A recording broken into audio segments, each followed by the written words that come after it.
Let's talk about coffee. So I started drinking coffee for the first time ever really about a year ago.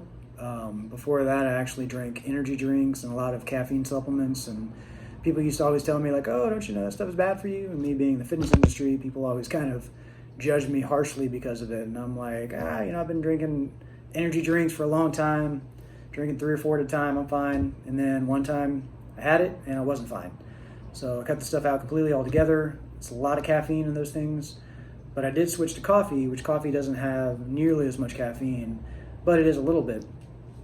And of course you can buy, non-caffeine coffee, but I don't know why somebody would do that. But I started to enjoy coffee, and now it's, a really enjoyable part of my morning. I have it every morning. I don't drink a lot of coffee. I never drink it in the second half of the day.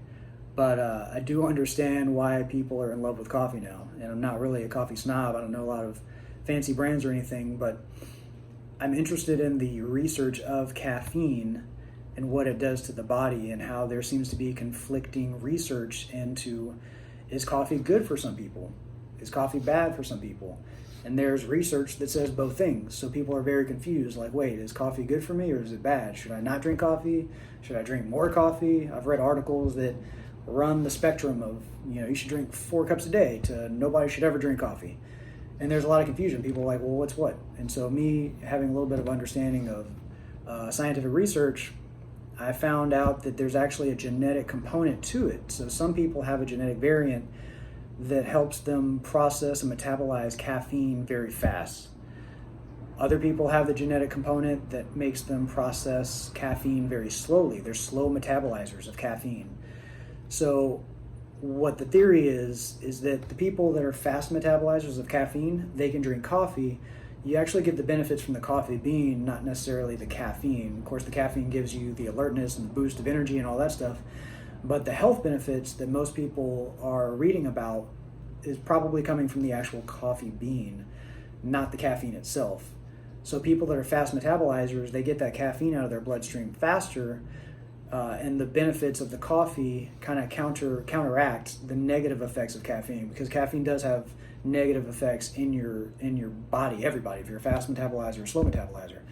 But people that are slow metabolizers, they drink coffee, that caffeine is bouncing around their bloodstream longer, probably doing more damage. So for them, the net benefit of coffee probably is not there. It's probably doing more harm than good. But the only way you can really know if you're a fast metabolizer or a slow metabolizer is to do like a genetic thing. I did 23andMe, that's where I learned this from. It tells you if you're a fast metabolizer or a slow metabolizer. I learned that genetically I'm a fast metabolizer, so I don't feel so bad drinking coffee. But without that research, you really don't know. Some people are just naturally super sensitive to caffeine. They can have a sniff of coffee and they're bouncing off the walls the rest of the day. So that doesn't really say if they're a fast metabolizer or slow metabolizer. That just means they've probably not taken very much caffeine in their life, so they're hypersensitive to it. You can adapt, and the more caffeine you ingest, the more adapted and conditioned you will be to it, so you won't be as sensitive. But I always recommend now, try to keep your caffeine intake to a minimum. That way you get the benefit of the caffeine boost without having to do too much, and you're not possibly doing some harm to your body by taking in too much caffeine. So that's it. If anybody got any cool coffee brands out there they recommend, go ahead and leave a comment and let me know, because I'm always on the lookout for something new. Take care, y'all.